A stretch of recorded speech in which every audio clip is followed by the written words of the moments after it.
Tamás Cservenyák. Leadership Walk in the Stratosphere. Management Innovators in Real Life. Act 2 Manage Books. Like in a fairy tale. Yippee!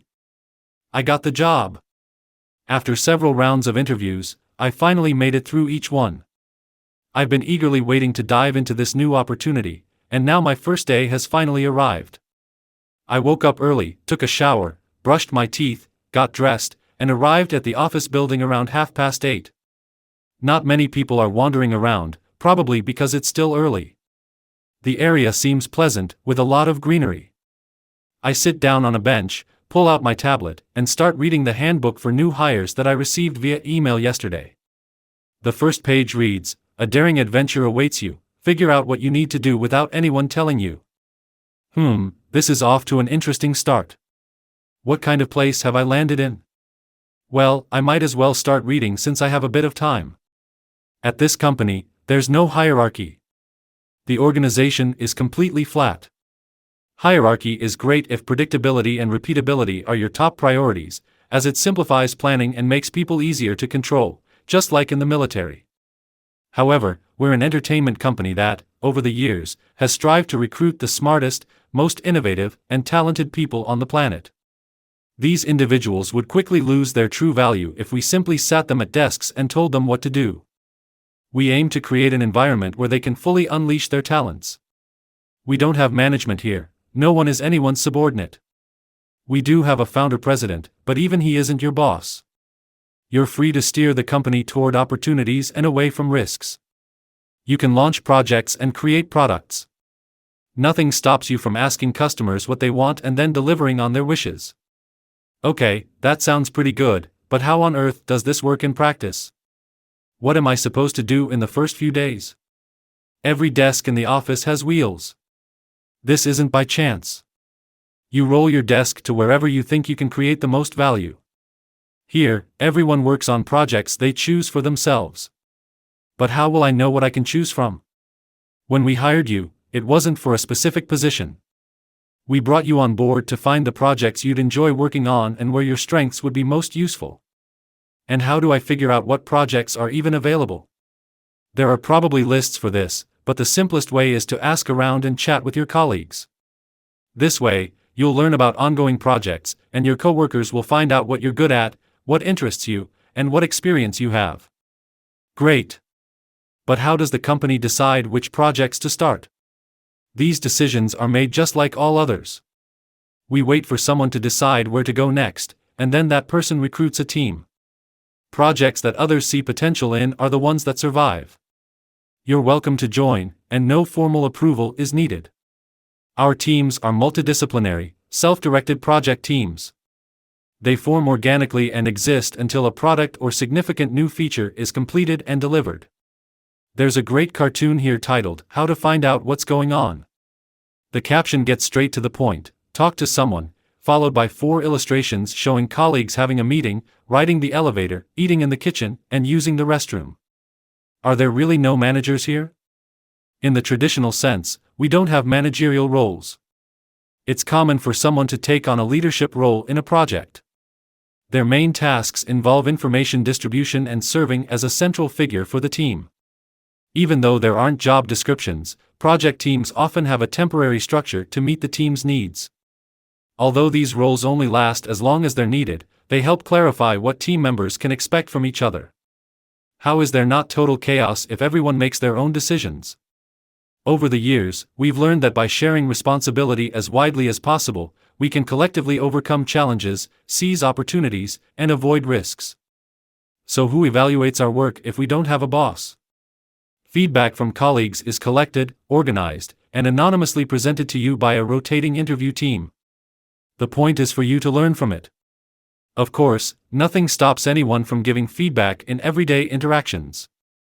In addition, we ask each project team member to rate their colleagues on 4 criteria: skills/professional competence, efficiency/results, contribution to team building, and contribution to our products.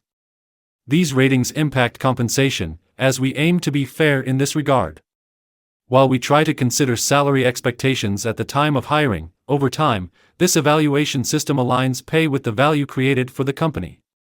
The 4 criteria clearly show everyone what we value. Let's see what else is written here about daily operations. Although colleagues may put in some extra hours when a major release is approaching, regular overtime usually indicates shortcomings in planning or communication. If this happens, we try to rethink and fix the process. Since it's incredibly hard to find good people, our goal is to keep them with us long term. To achieve this, we need to balance work with other important areas of life. If you walk around the office, you might think it's too good to be true.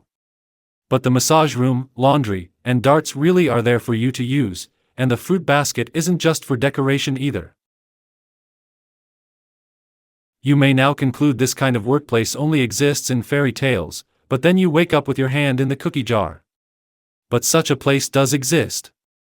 The description above is based on the 2012 first edition of the Handbook for New Employees at Valve Corporation, a game software development company.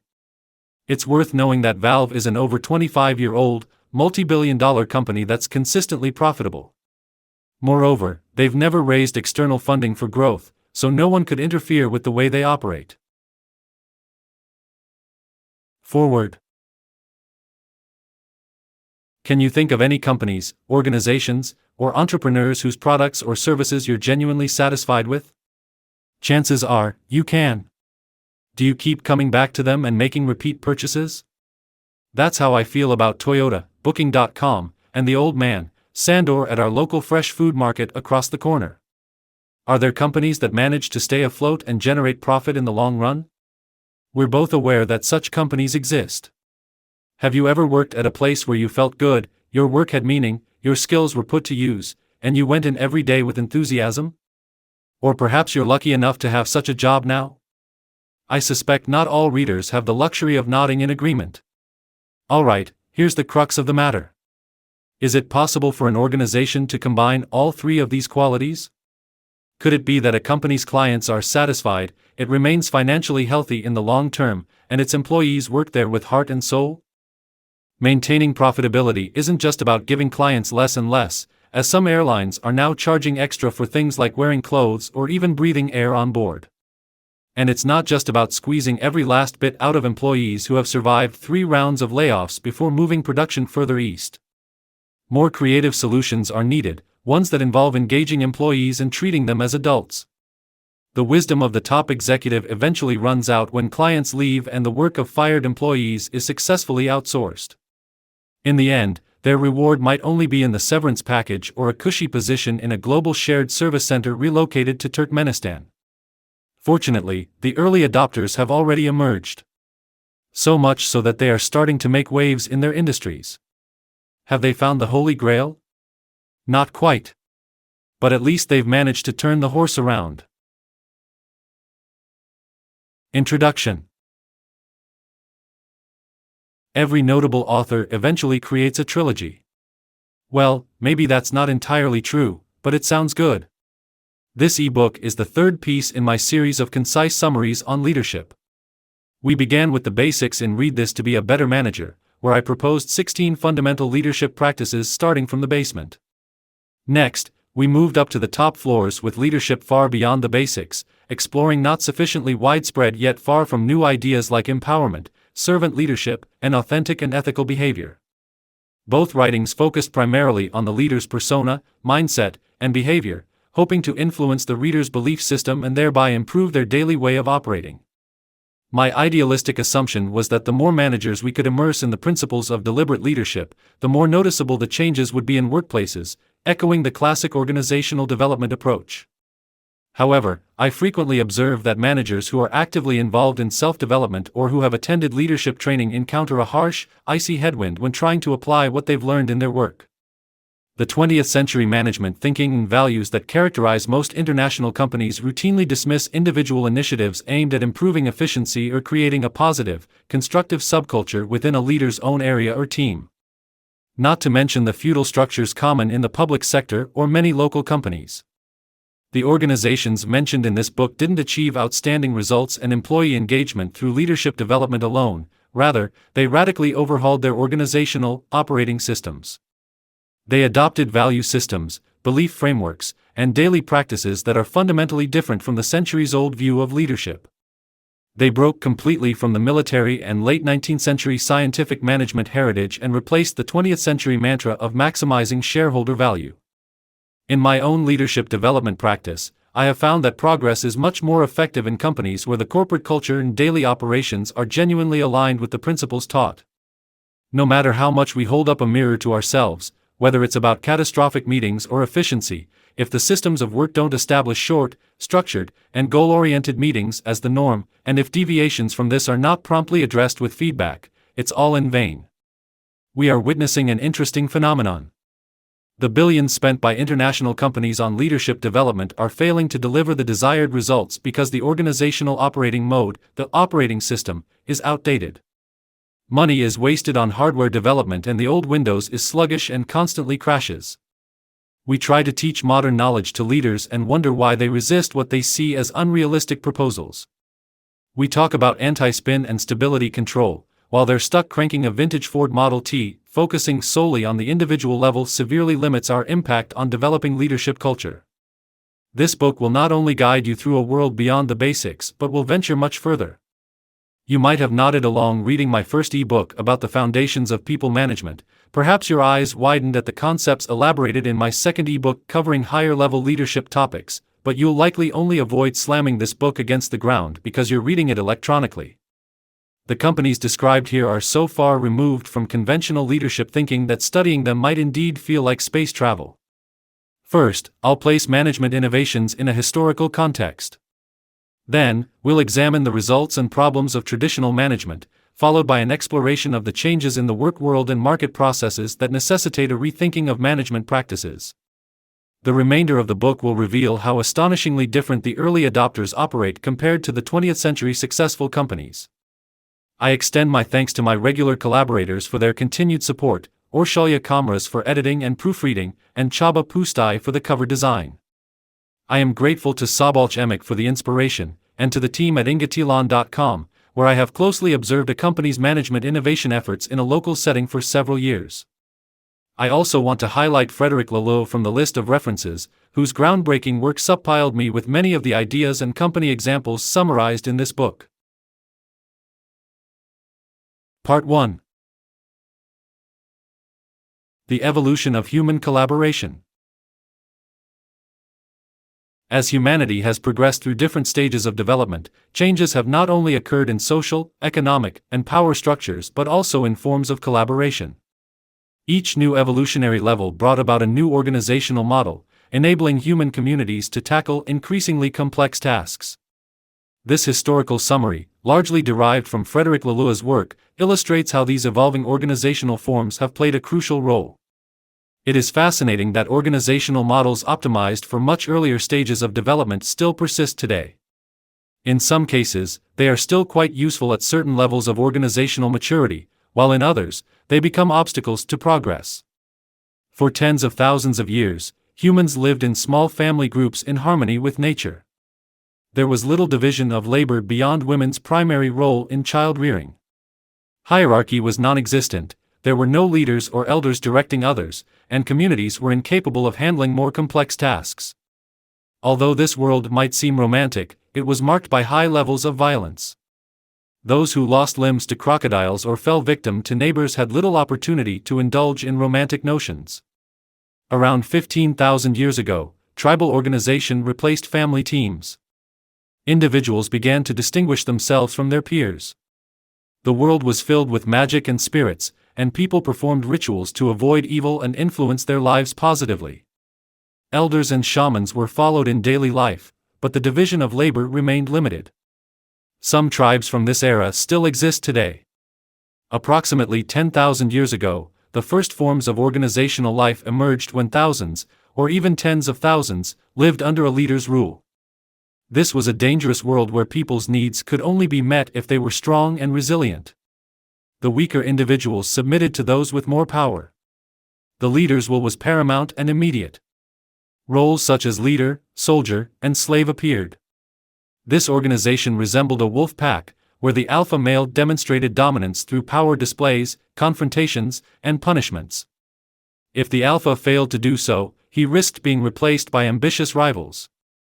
While there was no formal hierarchy in the pack, family members surrounded the leader as his loyal supporters. This organizational form was weak in planning and strategy but responded quickly and effectively to opportunities and threats. It still functions well in hostile, chaotic conditions, such as in criminal gangs in dangerous neighborhoods. However, it is less effective for complex tasks requiring foresight and problem solving. Sadly, today we still encounter organizations, both corporate and societal, where similar principles prevail. The stronger individual flourishes, and relatives or old friends are placed in positions of power. The next significant leap originated in Mesopotamia and extended through the Middle Ages. Civilizations and states emerged with agricultural lifestyles, bureaucracies, and churches. Crop and livestock cultivation necessitated forward planning and disciplined work. The food they produced supported the ruling class, clergy, administration, and military, and provided a basis for trade with artisans. People were born into a specific class or social strata with little mobility. They strove to meet the expectations of their social circles and the norms of their community, but only those of their own caste. The previous era's egocentricity evolved into ethnocentrism. Other groups, cultures, or religions were rigidly rejected. Decisions were based on simply articulated moral norms. Ancient and medieval organizations, however, achieved two major breakthroughs. They developed the ability for medium and long-term planning and created stable and scalable organizational structures. This enabled the construction of irrigation systems and pyramids, initiated long-distance voyages, colonization, and global church operations. Social stability came at a cost. People adopted socially accepted masks corresponding to their societal roles, which distanced them from their individuality, desires, needs, and feelings. Developmental psychologists argue that in most developed countries, people's worldview still reflects characteristics of the medieval period. This is not particularly encouraging. The next developmental level of thinking posits that the better one understands how the world works, the easier it is to succeed. In decision-making, efficiency overrides top-down guidance and moral principles. This mindset challenged authority, group norms, and the status quo. The Enlightenment and the Industrial Revolution initiated this era, and after World War II, this way of thinking spread among an increasingly significant portion of the Western population. It has become the dominant worldview among contemporary business and political leaders in Western societies. This perspective paved the way for extensive scientific research, innovation, and business ventures. In the context of human history, it brought unprecedented prosperity to developed countries, significantly increased life expectancy, and helped reduce deadly diseases and famine in the developing world. We can actually continue by describing the present era, as we have roughly arrived at today. Individuals seek the freedom to achieve their own goals in life and, with skill and perseverance, to reach the peak in their field of interest. Social success remains important, requiring some level of acceptance of conventions.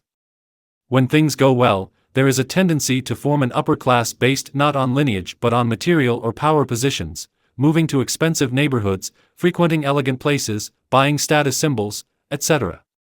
Achievements and successes are valued and desired. More is generally considered better. We often assume that the next achievement will bring true happiness, such as a promotion, marriage, new house, or a fancy car. Essentially, we live more in the future than in the present. This worldview is typically materialistic, suspicious of spirituality and transcendence, and has difficulty believing in what cannot be empirically experienced or observed. It is also necessary to address the downsides.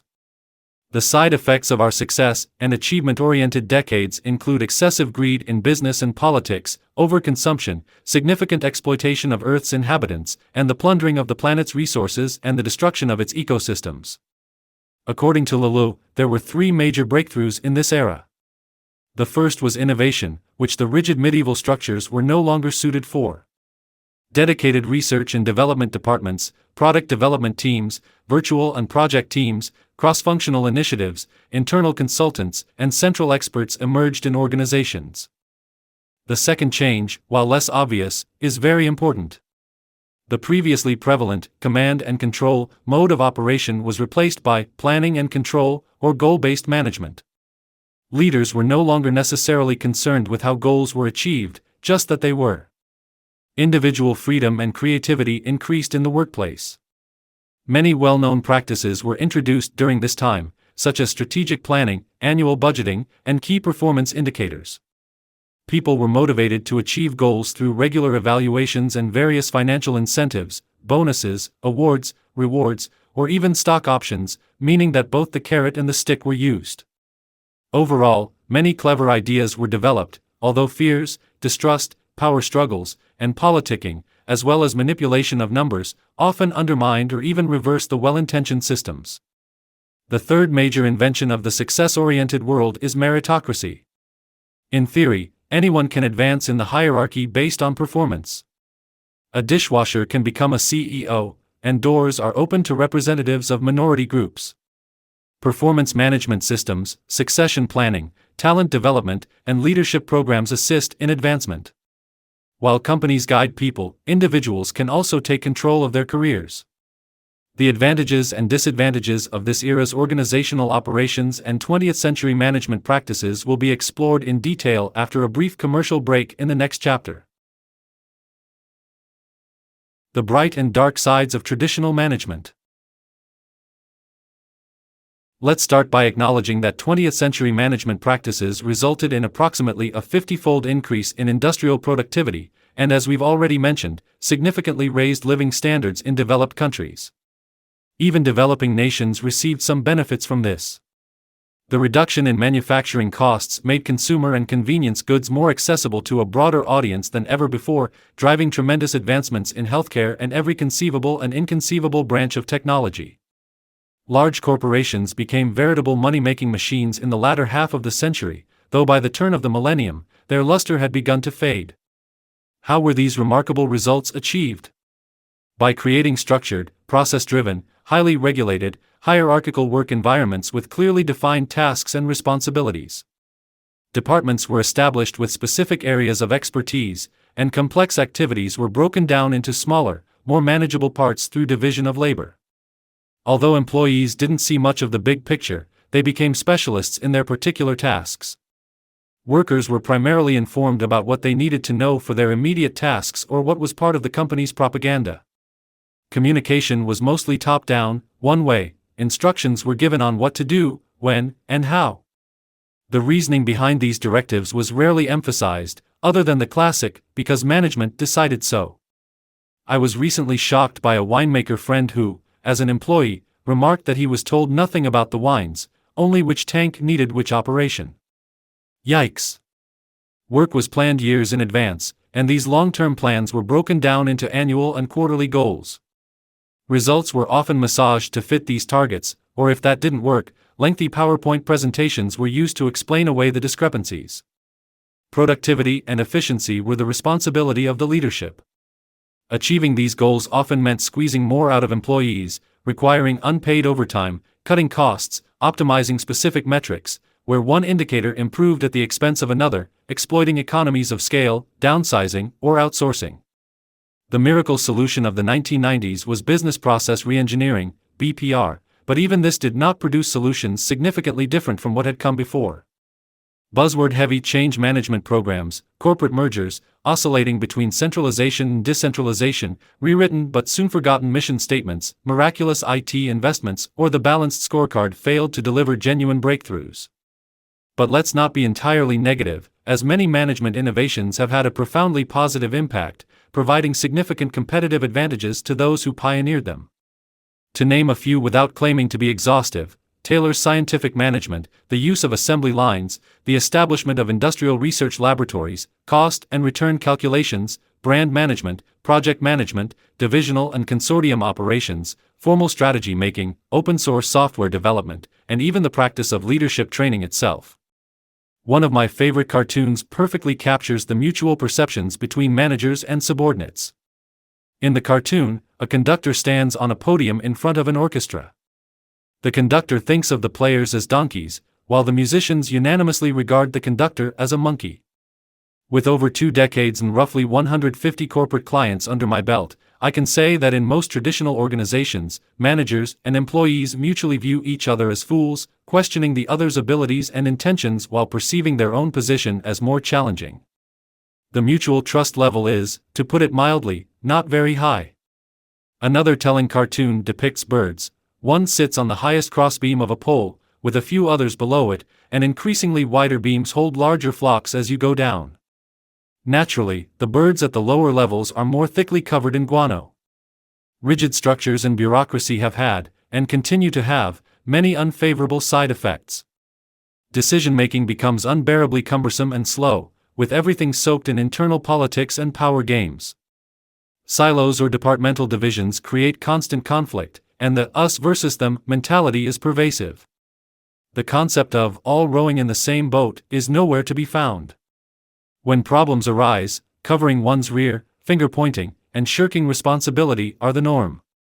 In many cases, personal interests easily override organizational interests. Where salaries are high, there is often an explicit or implicit expectation that you sacrifice your life and blood for the company, as they've essentially bought you outright. However, no one is really interested in your honest opinion, and you're better off not souring your relationship with your superior by voicing critical observations. If you're seen working hard, delivering results, navigating the environment skillfully, and remaining loyal to the company, which usually means loyalty to your bosses, there's an opportunity for advancement.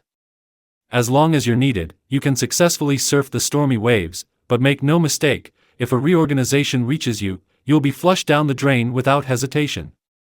Employees see this, they're not stupid. Consequently, they gradually become alienated and lose motivation. The lack of enthusiasm and commitment, the absence of honest feedback and open communication, the continuous pressure, internal competition, and uncertainty are not conducive to innovation or a quality customer experience.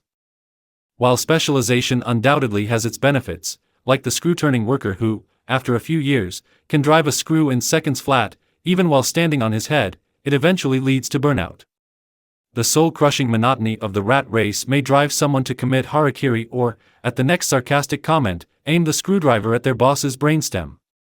This is in stark contrast to, say, the apprentice in a workshop, who could see the entire production process and, over time, assemble the entire product, reducing the likelihood of succumbing to the monotony of work. However, the day may come when the bio-robot is happily screwing away in the factory until the finance department's Excel sheet spits out that automation, which screws much faster than a human, would pay for itself in no time thanks to technological advancements. I should note in passing that no one necessarily calculates that the machine would need to screw every screw in the world in this factory for 4 shifts to run economically. And, of course, it's entirely possible that the Excel wizard is just another row in someone else's Excel sheet, which could be easily deleted on a fine spring day. This specialization problem is just as imaginable in intellectual jobs, such as when someone deals exclusively with incoming invoices or sets up printers. Burnout is even more prevalent here, just as it is among managers who throw in the towel not due to monotony but because of constant pressure, overwork, and often contradictory demands. The global spread of shared service centers can be seen as the last dance of traditional management thinking, where much of the work is essentially intellectual manual labor. Toward the end of the 20th century, some organizations began to recognize this problem and attempted, with mixed success, to restore or effectively integrate the balance between work and personal life.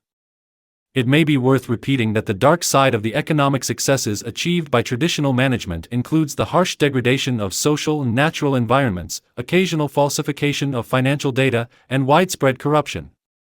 Beyond these, the legacy of what was otherwise a commercially successful 20th century management mindset is a largely unmotivated, disengaged, and exhausted workforce that finds little meaning in their work beyond their paycheck and has completely lost trust in their employers and superiors. Meanwhile, customers, who can now switch to a competitor in seconds in a global market, won't hesitate if they're dissatisfied with the service. Drastic changes in the market and the world of work. During the heyday of 20th century management thinking, companies primarily focused on mass-producing goods or services and pushing them to the public through mass media advertising, all in the pursuit of maximizing profits. It wasn't easy to compare products in the market, nor was it common for customers to exchange opinions with each other. Companies could claim whatever they wanted about the shiny little particles in Vanish Oxy Action Crystal White or the 87.3% effectiveness of an anti-wrinkle cream, as long as the animated video on TV could support it. If the mom in the commercial said that the mud came out of her kid's swamp-soaked pants, or if Claudia Schiffer smiled wrinkle-free on the screen, it was obviously thanks to the product in question. However, this privileged position of companies has since disappeared. At any time, I can check online which retailer offers what specifications at what price. If I don't like what I bought or how I was served, I can broadcast my dissatisfaction across the internet, and Google will likely place my opinion at the top of the search results. If I find the local store price too high, I can quickly source the product from eBay. Competition, except for services like hairdressing or plumbing, has become global, and the customer can access all relevant information within seconds. Innovation has become even more crucial, and cycles have accelerated. Companies must deliver more value, faster, under better conditions, and/or at a better price.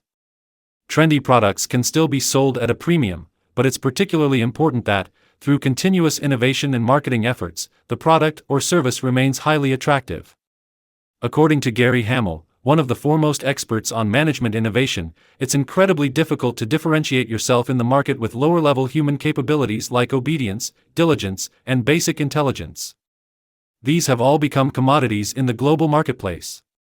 If a company doesn't want to compete in this arena, it must create unique value for its customers, value that can only be generated by employees who bring their enthusiasm, initiative, and imagination to work every day. However, bureaucratic organizations have little demand for these qualities. Hierarchical, top-down, quasi-military systems started to creak and crack when the competition required quick responses and the problem-solving capabilities of independent, responsible thinkers.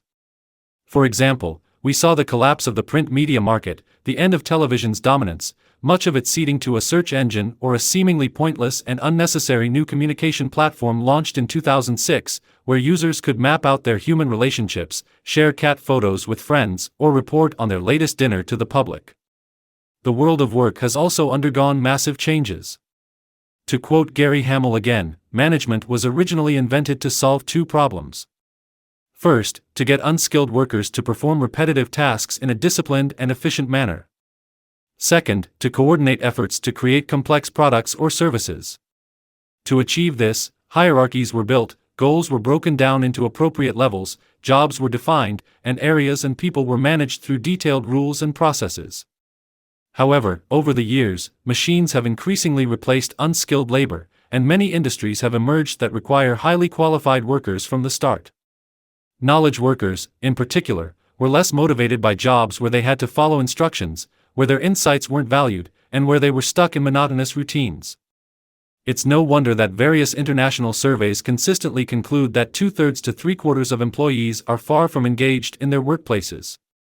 It's worth considering what kind of experiences customers have when they interact with employees at such low motivation levels. Not to mention the amount of knowledge and employee inspiration that organizations let slip down the drain as a result. Multinational corporations that recognize this problem have successfully retained and motivated their employees in the long term by changing leadership attitudes. They involved employees in leadership, managed their careers, rotated them across different roles or countries to prevent them from becoming jaded in a particular activity. However, in many places, this was not emphasized, and the approach to managing intellectual workers often remained adapt or leave, with the expectation that they should be grateful for having such a good job. For intelligent, thinking people, regardless of their qualifications, because the boss wants it this way, is not a sufficient explanation. Today's workforce, especially knowledge workers, expects more from their employer than just a paycheck. They want to learn and grow, do interesting and meaningful work, preferably in a positive workplace community, feel valued, and be fairly compensated. The representatives of the younger generations, who have now entered the workplace in large numbers, are no longer willing to sacrifice years of their lives for the company like the X generation did, enduring 150% work, suffering, and 0% personal life. And they don't want to artificially separate the two, they want to live at work too. Pioneers. While 20th century management was primarily driven by principles of efficiency and effectiveness, there were leaders and management thinkers who found this worldview overly simplistic. They likely experienced its downsides or felt it didn't align with their personal values. These individuals emphasized fair treatment, equality, harmonious relationships, collaboration, consensus building, attention to colleagues' feelings and needs, and community building, values that traditional management often overlooked. While such an approach was not unheard of in the business world, it became most characteristic among leaders in the nonprofit sector of the Western world. As early as 1924, Mary Parker Follett wrote about these ideas: leadership is not about exercising power but about enabling those being led to feel more powerful themselves. The most important task of a leader is to create more leaders. Hostile, win-lose decision-making debilitates everyone.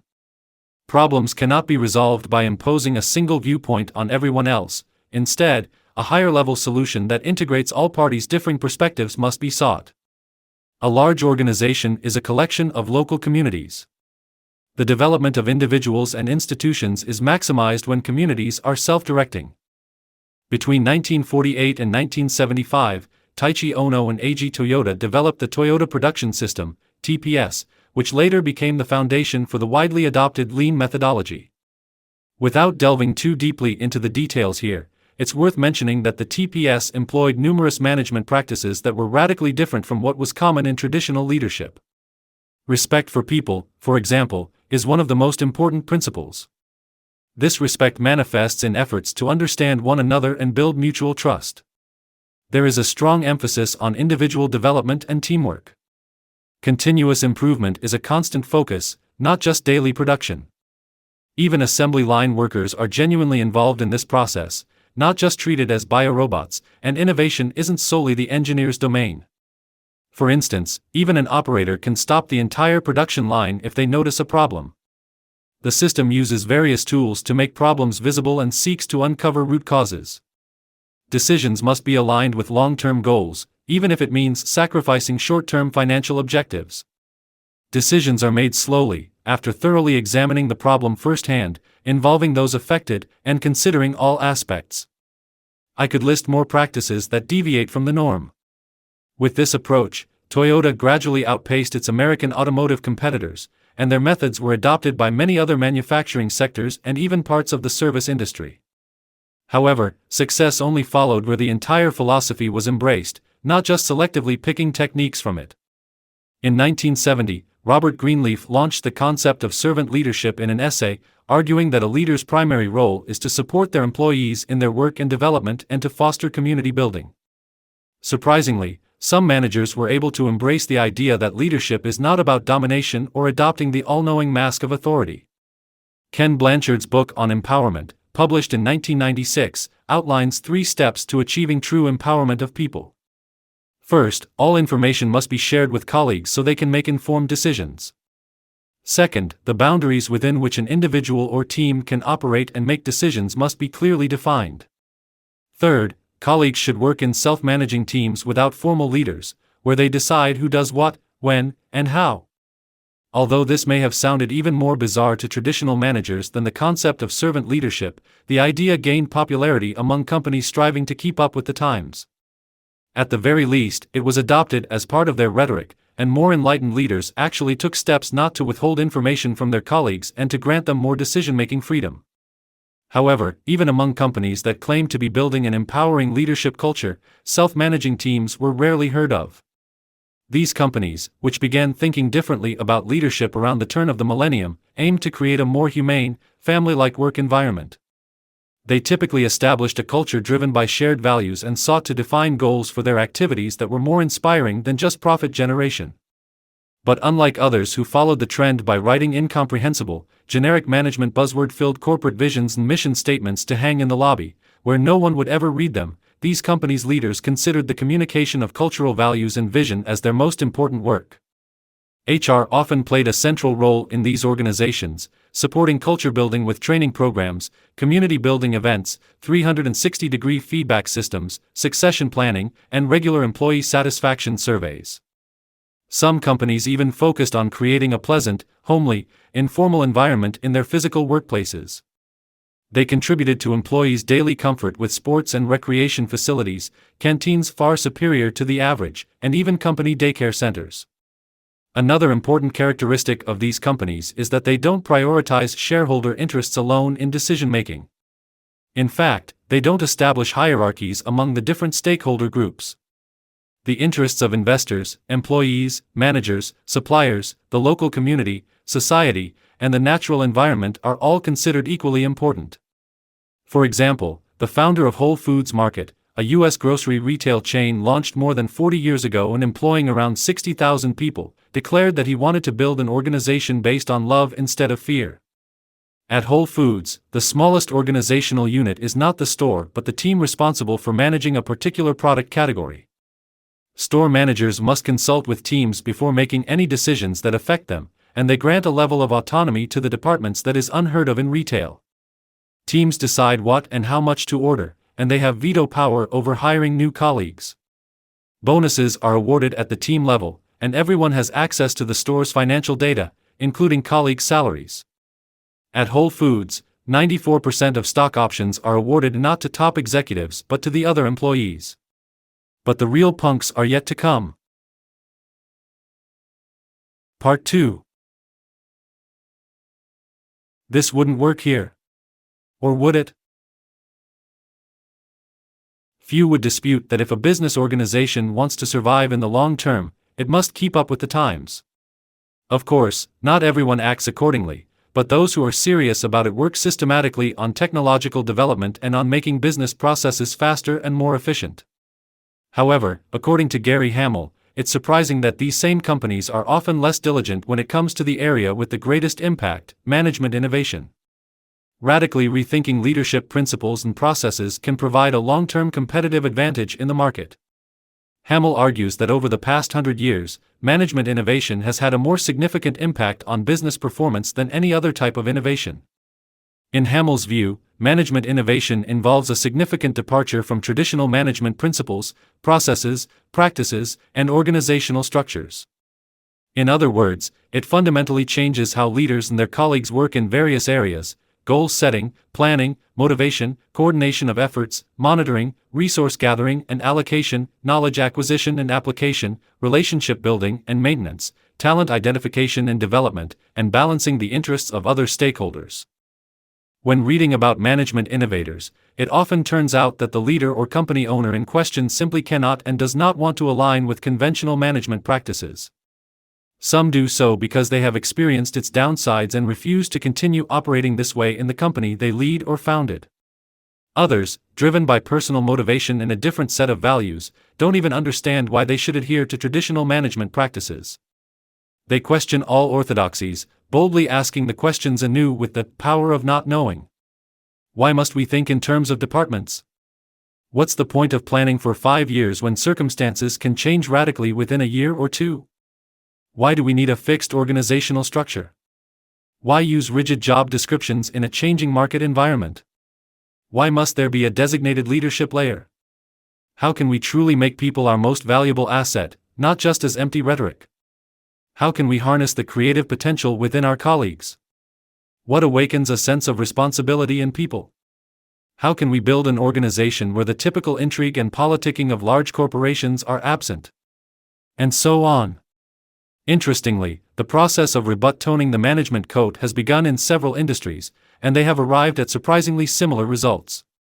From software development to healthcare services or manufacturing, we can find organizations that have thrown out the conventional operational frameworks and adopted new practices that one might instinctively dismiss by saying, "This wouldn't work here." It may indeed be possible that a particular organization is not yet ready for this approach, but that isn't due to the industry in which it operates. It's also evident that these organizations are extremely successful in their respective fields, and it has been proven that even companies or institutions employing large numbers of people can be sustainably managed in the long term based on these principles. In the field of software development, agile management has been in use for over 20 years, where instead of the traditional project management methodology, development progresses in incremental stages with regular iterations involving the customer, often in self-managing, typically cross-functional teams. One form of this is Scrum, a framework for product development. Today, it's no longer just small companies using this method but also large corporations like Siemens, Microsoft, and Ericsson. Scrum-based project management is also found in banks, energy companies, media organizations, universities, the military, and the automotive industry. Stephen Denning refers to the principles applied in other industries as radical management, framed more generally than how software development operates under Scrum. Others, however, have nothing to do with agile management, yet their company culture and operations are completely at odds with conventional management practices. W. L. Gore and Associates, a 10,000-employee chemical and electronics manufacturing company, is known for developing and producing Gore-Tex. The 400-employee French foundry Fevai manufactures metal components. The family-owned Finnish cleaning company SOL, founded in 1848, now employs 11,000 people. Sun Hydraulics, a 860-employee engineering and manufacturing company specializing in valves, has been profitable every year for its 44-year history, reporting 23 to 28% annual growth recently. Ricardo Semler's Brazilian conglomerate, Semco Partners, has seen incredible growth over the past 3 decades and now operates more than 20 different businesses with enviable return rates. Buurtzorg, a Dutch non-profit specializing in home healthcare, employs 8,000 nurses and cares for 80,000 patients. EZBZ is a high school, and Heiligenfeld is a hospital. The over 2,000-employee Morning Star dominates the U.S. tomato processing market with a 40% market share, while RHD is a nearly 5,000-employee nonprofit organization providing homes and programs for people in difficult circumstances. And one more surprising company on the list, AES, one of the largest energy producers and service providers with 40,000 employees. Note, AES operated in a punk manner for 20 years until a recent ownership change. Quite a diverse group, isn't it? They have 2 things in common: they abandoned traditional management, and they are incredibly successful. This wouldn't work in your organization, of course. Or would it? Driverless cars. At first glance, even the idea sounds like madness. Yet, it may come as a surprise that experiments with driverless road vehicles have been ongoing since the 1920s, and in recent years, nearly every major car manufacturer has made strides in this area. By 2015 to 2016, several European cities were even planning to introduce such vehicles into public transportation. The idea of a driverless workplace team might seem just as absurd. But it's not, and it's not even that much of a groundbreaking novelty. Before founding W. L. Gore and Associates, Bill Gore worked at DuPont, where it was common practice to assemble small, hierarchy-free teams for projects involving new ideas. Everyone contributed their enthusiasm, knowledge, and experience, which led to quick and effective work. At a later stage, these projects would be taken over by the hierarchical organization. When Gore started his own business in the 1960s, he wondered why this liberated structure couldn't be extended across the entire company. Of course, this didn't happen smoothly. It required a lot of experimentation, but eventually, it worked out. And it paid off, as evidenced by the growth and success of W. L. Gore and Associates to this day. In 1983, Jean-François Zobrist took over the leadership of the metal manufacturing company Fevai. He dismantled the human resources department, reassigned foremen and supervisors, and entrusted production to self-managing teams of 20 to 25 people, each focused on a specific product range. These teams established direct contact with customers, chose their own leaders, who could be replaced if necessary, and reported directly to Zobrist. These teams managed everything themselves: hiring, training, procurement, and budget management. Did the new approach work? The results achieved by Fevai over the next 25 years, both in market share and financial performance, speak for themselves. The Philadelphia-based Resources for Human Development, RHD, was founded in 1970 with a $50,000 contract to care for intellectually disabled people in the suburbs. Today, thanks to their programs, they operate homes in 14 states with 4,600 employees, providing care for people with various mental health and drug issues. All RHD programs are run by self-managing units, each with 20 to 50 members. There are no job descriptions. Each unit is responsible for the full spectrum of its activities, including strategy formulation, recruitment, procurement, budgeting, and monitoring. Like at Fevai, these units have leaders, but not with the classic responsibility and power. They cannot impose decisions on the team or unilaterally hire or fire anyone. Over 40 years, they have grown by an average of 30% annually in terms of revenue. Given these dates, the agile software development methodology doesn't seem as incredibly modern, even though it's radically different from the norm. Software companies realized that customer needs could change along the way, and completed developments could spark new ideas. Therefore, it's much better to move forward in smaller increments, regularly showing the customer the results, rather than discovering after 6 months that the customer didn't want this kind of horse at all. Instead of reporting to the manager, the team reports to the customer, or their delegate, and during the work cycle, a few-week sprint, the company's management does not interfere with the team's activities. The team decides how many tasks can fit into a cycle, how long each task will take, and how they will execute them. Each iteration cycle begins with a goal, formulated as stories. The team measures its own performance, and at the end of the cycle, they also reflect on their teamwork. They hold short daily meetings to discuss progress and systematically work to remove obstacles. Jos de Blok founded the home care provider Buurtzorg in 2006, starting with 10 employees. Today, the organization boasts a workforce of 8,000 nurses, and the quality of their services surpasses that of their traditionally managed competitors by every measure. The nurses work in teams of 10 to 12, each caring for about 50 patients within a precisely defined small geographic area. They decide how many patients they will serve, plan their work, and handle administrative tasks themselves. They choose and set up their own offices, decide how to integrate well into the local community, and determine which relationships with other healthcare institutions are important to establish. They determine their mode of operation, the schedule of their meetings, and how tasks will be distributed. They are responsible for their own individual and group training plans. They decide whether expansion is necessary and can even split into new teams if they can no longer manage the workload in a particular area. They measure their work and implement corrective actions themselves. The patients are not treated as products on an assembly line. Instead, the goal is to establish stable caregiver-patient relationships. Surprisingly, Buurtzorg does not aim to provide care to patients for as long as possible to bill more hours.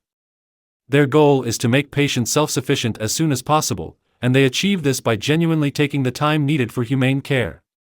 According to an Ernst & Young survey from 2009, despite this approach, they bill 40% fewer hours per patient than similar organizations, with patients spending half as much time in home care on average, and a third fewer emergency hospital visits.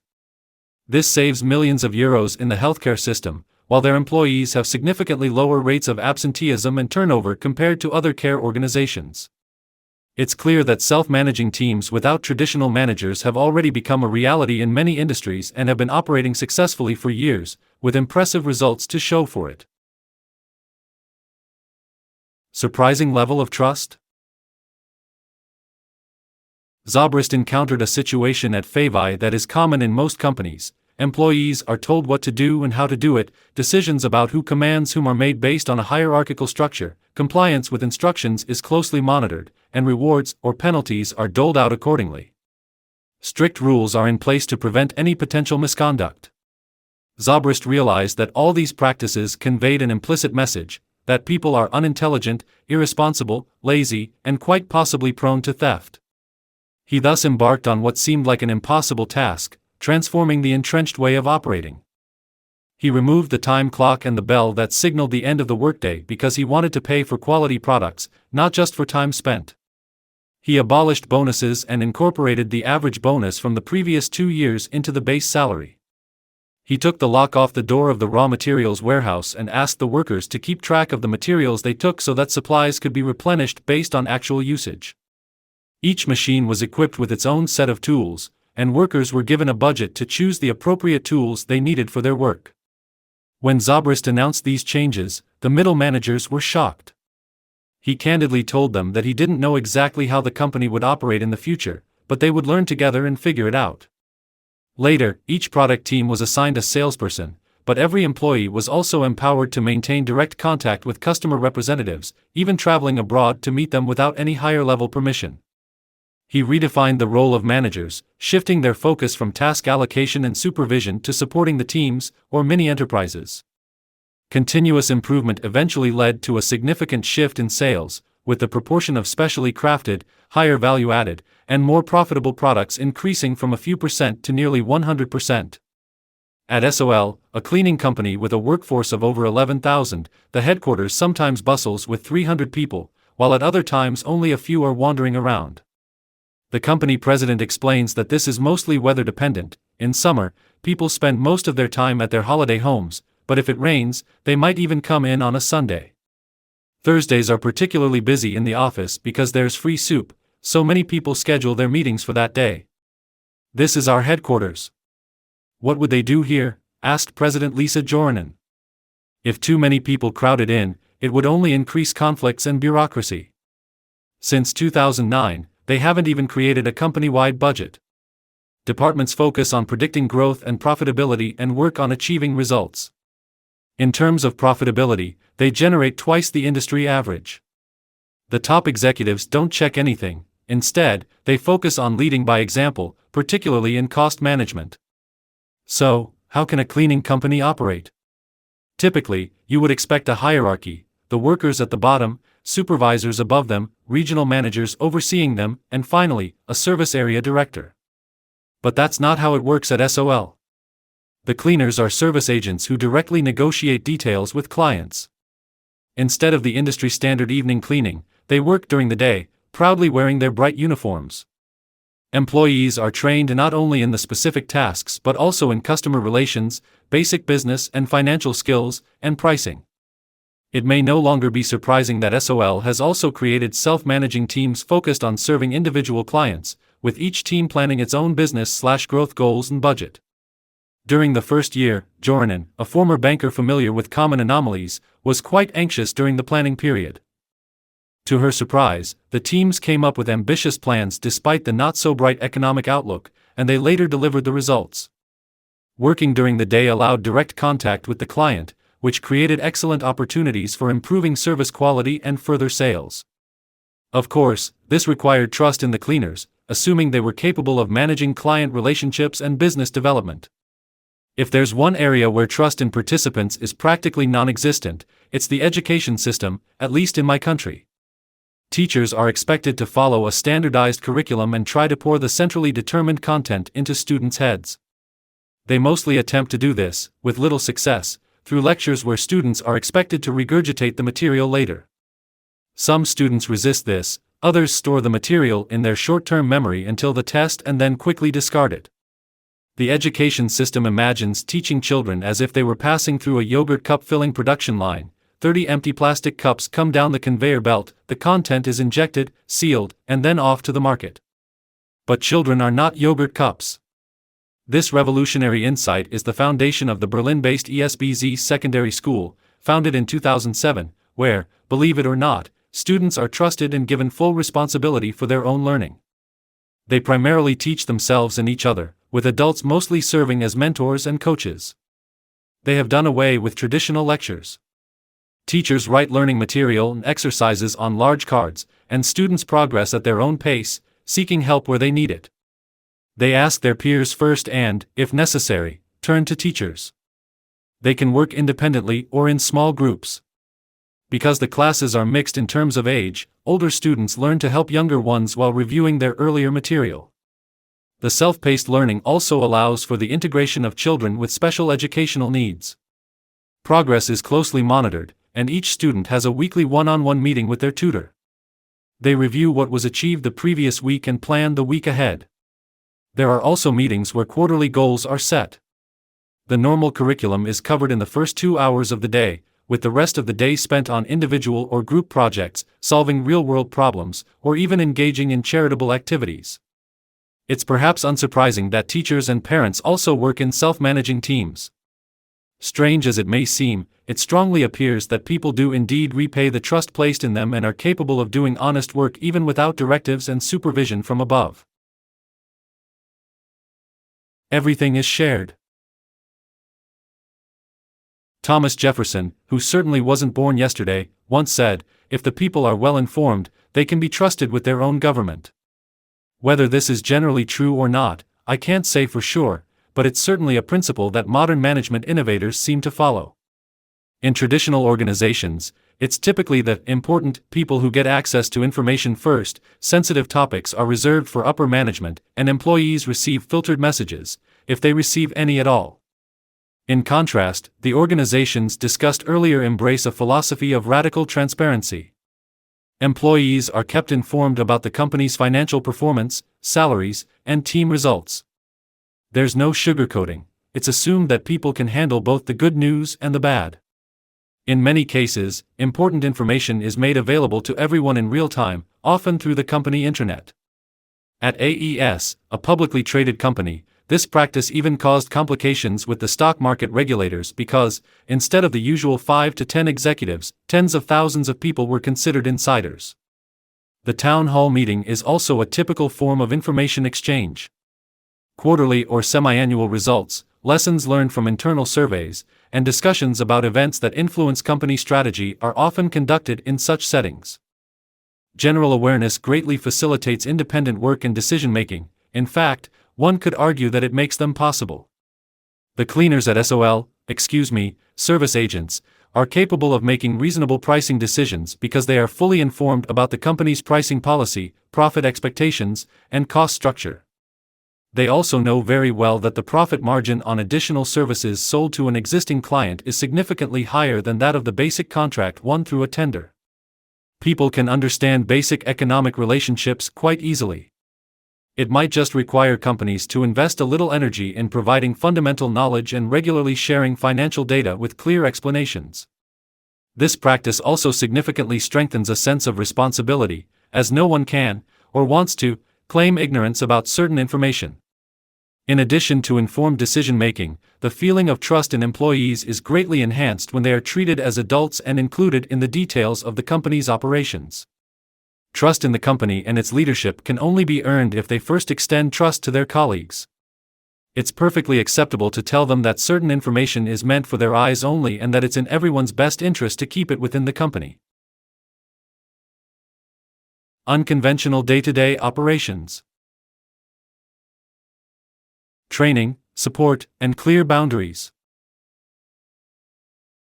How does one avoid chaos when there's no responsible manager to call the shots? At Bertsorg, they don't leave it to chance whether effective self-management will emerge spontaneously. Every new team receives training on healthy and effective group decision-making, learning about active listening, communication styles, meeting facilitation, and coaching each other. The emphasis is not only on skill development but also on learning specific procedures and methods. For example, in problem solving, teams select a facilitator, set an agenda, define the problem, gather suggestions in a structured way, and follow a specific process to make decisions. If they can't reach a consensus, they can call in an internal facilitator or seek help from other teams. They can even use their internal social media network for assistance. In addition to training, clear guidelines and basic rules are established to help teams thrive in self-management. For example, at Bertsorg, no team can exceed 12 members, otherwise, it must split into 2. Tasks must be evenly distributed among members to avoid overburdening any one person. Beyond work-related discussions, teams are also required to hold regular problem-solving coaching sessions. Every year, team members must evaluate each other, with the evaluation format being up to the team.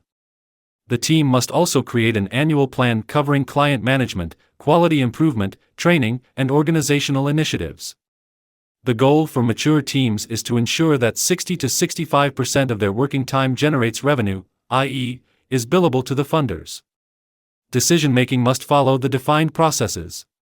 In companies or teams working under the Scrum framework, it is equally crucial that team members understand the operating method, and a trained and certified methodology expert, the Scrum Master, typically supports day-to-day activities.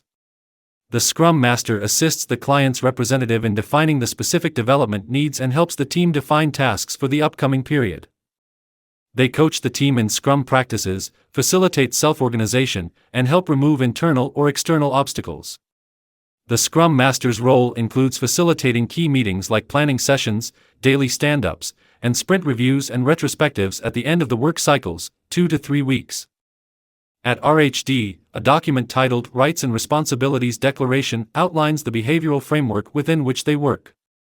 It states that there is no single right or wrong decision and that multiple interpretations of reality are possible. This makes disagreement inevitable, but the organization does not tolerate violent or rude conflict resolution. The document details specific verbal and behavioral actions that are considered unacceptable. Yes, even eye-rolling is mentioned. Many other companies featured in this book have also taken the time to establish basic behavioral rules. However, they don't rely solely on a document to turn principles into reality. Besides basic training, they regularly highlight shared values through various means. For instance, they hold an annual Values Day, where the organization's mission and values are revisited in playful and engaging ways. At RHD, a bi-monthly meeting is organized to discuss issues related to implementing these values in daily practice, with the founder attending every session.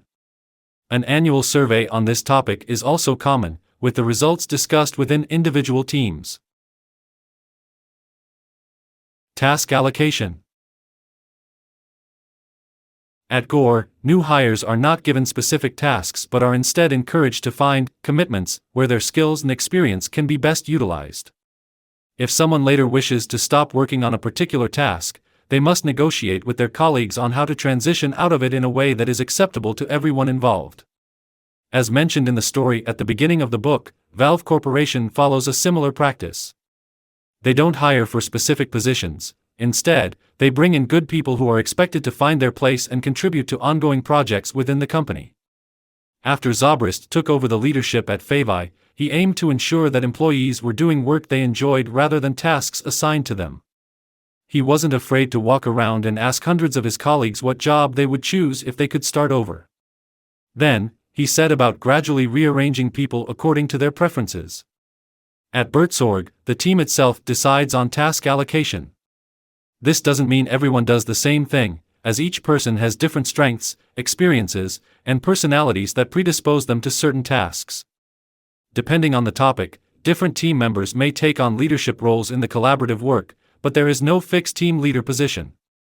You might think that there must be a regional manager to oversee the teams, but there isn't. Instead, regional coaches provide support, transferring experiences from other teams as needed. However, they don't have decision-making power over the teams, nor do they have profit targets or other financial responsibilities. Their role is to help, not to prevent problems but to assist in finding solutions. Client demands often fluctuate, which affects labor needs. Favi's many factories regularly discuss which ones are experiencing labor shortages or surpluses, then return to their teams to request volunteers to assist the other team for a few shifts. For example, workers from the plant producing for Volkswagen might temporarily move to the unit making parts for Volvo or vice versa. There is no top-down reassignment or puppet-like manipulation. Since roles in these organizations are not set in stone, it's relatively easy to hand over or take on new responsibilities, either to balance workload or to learn new skills. Decision-making. Decision-making is a critical aspect of organizational operations. If there's no boss to make the final call, how are crucial decisions made? How can company funds be spent, for example? At AES, they use a consultation process, a method that most organizations in this book employ in some form. The principle is simple: anyone in the organization can make a decision, but before doing so, they must consult with all affected parties and any colleagues knowledgeable about the topic. This doesn't mean they have to incorporate every viewpoint into the decision, only that they need to ask and fairly consider the perspectives they receive. The more significant the decision, the more people need to be involved, but the responsibility for making the decision lies with the individual who raised the issue. The same is true at Gore. More substantial decisions involving significant financial commitments or major consequences must be discussed with other colleagues who have experience or are affected by the matter. Purchasing and investment decisions are also handled differently in self-managing organizations compared to traditional setups. There are no procurement departments or signature limits based on job rank. Employees decide on equipment purchases themselves, naturally seeking advice from colleagues. One might wonder about volume discounts. Teams can still coordinate their purchases, enhancing their negotiating position with suppliers. It's expected that employees will also consider reasonable and responsible financial management even without a procurement department. By seeking advice from experienced colleagues, organizational knowledge and experience are utilized, including cost efficiency, standardization, and compatibility considerations. Anyone who has worked for a multinational knows well that the procurement requirement to get 3 quotes is often just a formality. The preferred vendor usually wins, with the other 2 often included just to fill the quota. At Morningstar, teams must present their annual investment plans and budgets to a panel of colleagues from other teams who review and challenge the proposals. A solid justification is needed if they want to invest the company's money. Okay, this might work well in peaceful times, but what happens in a crisis? During the Gulf War, new car sales plummeted, which reduced Favi's orders. The obvious solution would have been to lay off workers who did not yet have permanent contracts. At Favi, there's a longer probation period with fixed-term contracts. However, Zobrist chose to openly share the problem with the workers at a company meeting. The employees suggested working only 3 weeks next month for 3 weeks' pay and continuing this practice for the following months if necessary. The proposal was voted on by those present, thus avoiding layoffs.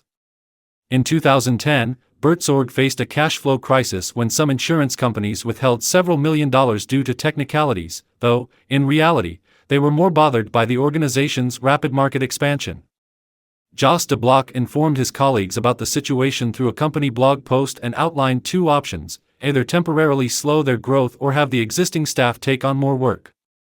The majority of the nurses supported the latter solution until the payments were sorted out. After the Enron scandal, the founders of AES temporarily introduced top-down decision-making to manage the crisis in the energy sector, but they made this process transparent. After the storm passed, they returned to self-management. Conflict resolution.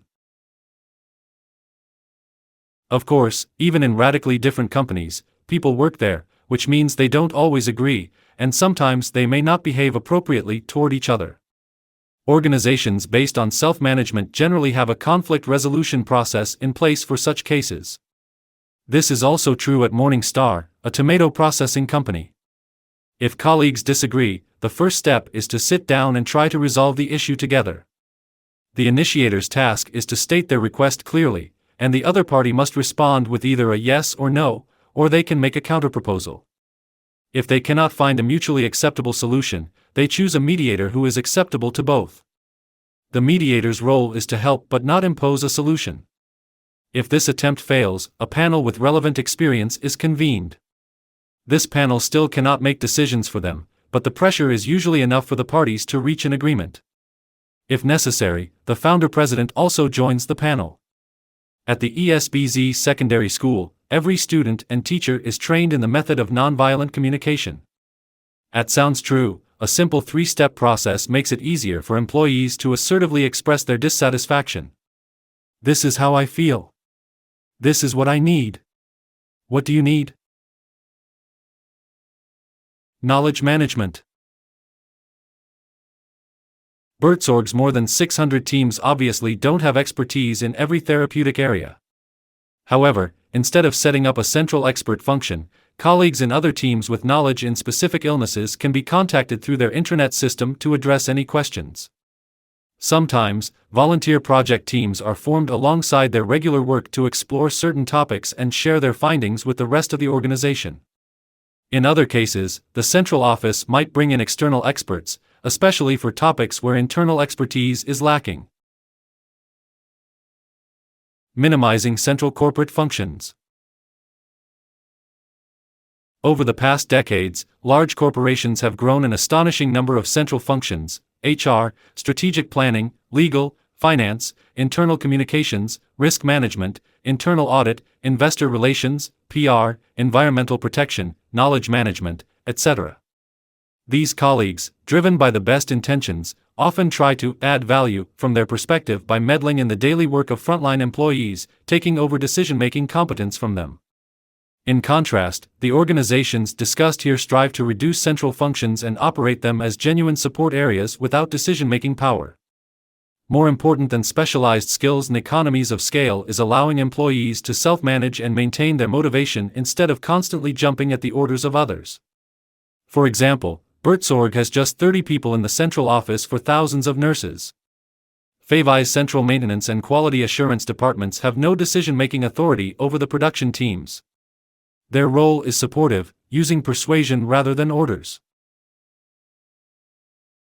Work environment and status symbols. Perhaps it won't surprise anyone anymore that the companies mentioned here deliberately avoid the use of status symbols. They aim to create a pleasant work environment not just for themselves but for all employees. You won't find expensive, corner offices with designer furniture or reserved parking spaces near the entrance. At Favi, Zobrist even reversed the order of restroom quality, giving the best facilities to the workers, while the office restrooms were kept simple but clean.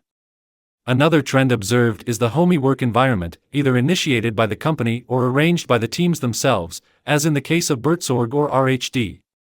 In these organizations, you won't find standardization or corporate branding in the workspace. Some companies strive for a nature-friendly environment, whether through location choice, adding plants, or even allowing dogs in the office. Readers might not be surprised to learn that environmental consciousness and social responsibility are often present in these organizations. And typically, these initiatives don't come from a central PR campaign but from employees who bring up ideas that their colleagues then support. Unconventional HR practices. Selection and onboarding.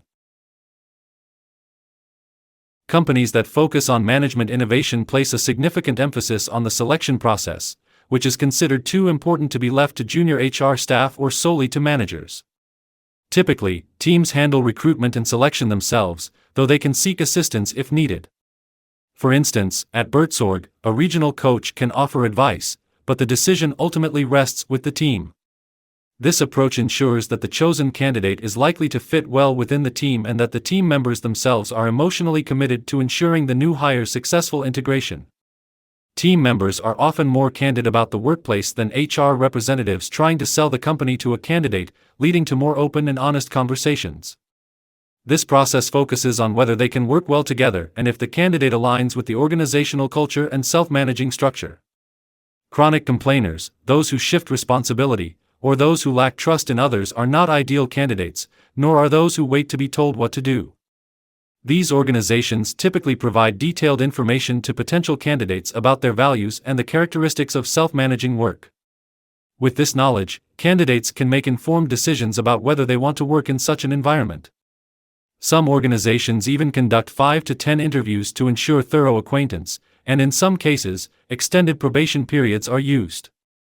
Tony C., the founder of Zappos, an e-commerce company later acquired by Amazon, valued cultural fit and alignment with the company's vision so much that he offered a few hundred to several $1,000s as a bonus for leaving after the 4-week onboarding period.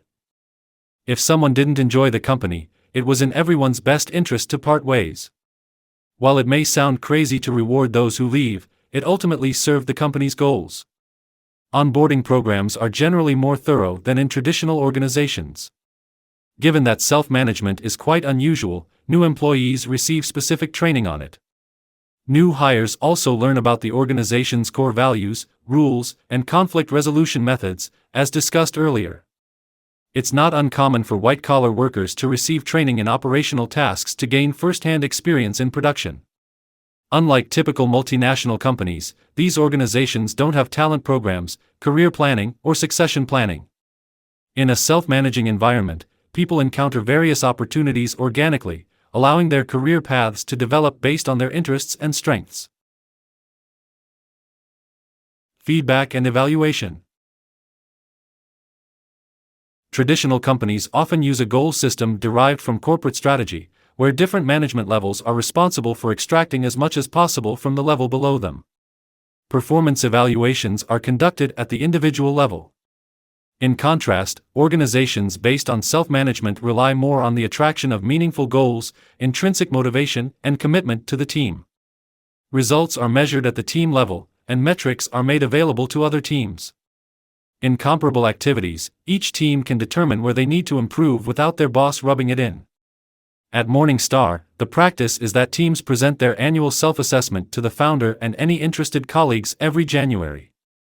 They openly discuss what went well, what didn't, how they used company resources, and what their plans are for the next year.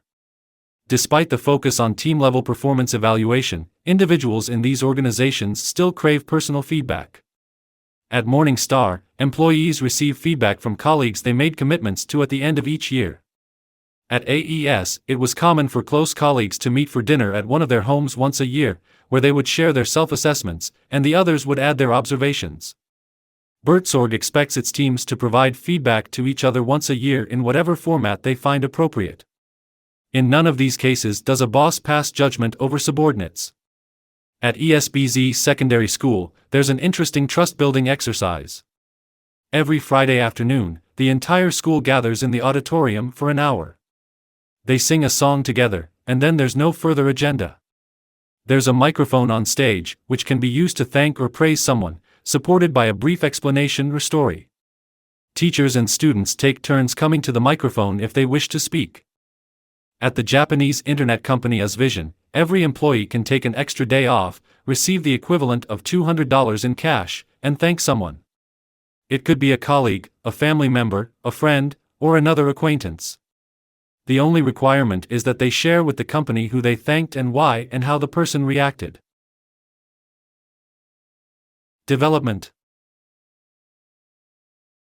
Since there's no HR function to dictate training programs, both freedom and responsibility are significant for individuals and teams. A typical solution is for teams to manage their own training budgets. Two types of training are generally offered. One focuses on establishing and maintaining a self-managing organizational culture, as mentioned earlier during onboarding, while the other is for individual development. It's common for internal enthusiasts to lead development training sessions. Key topics are revisited regularly because they've realized that a single training session is not enough.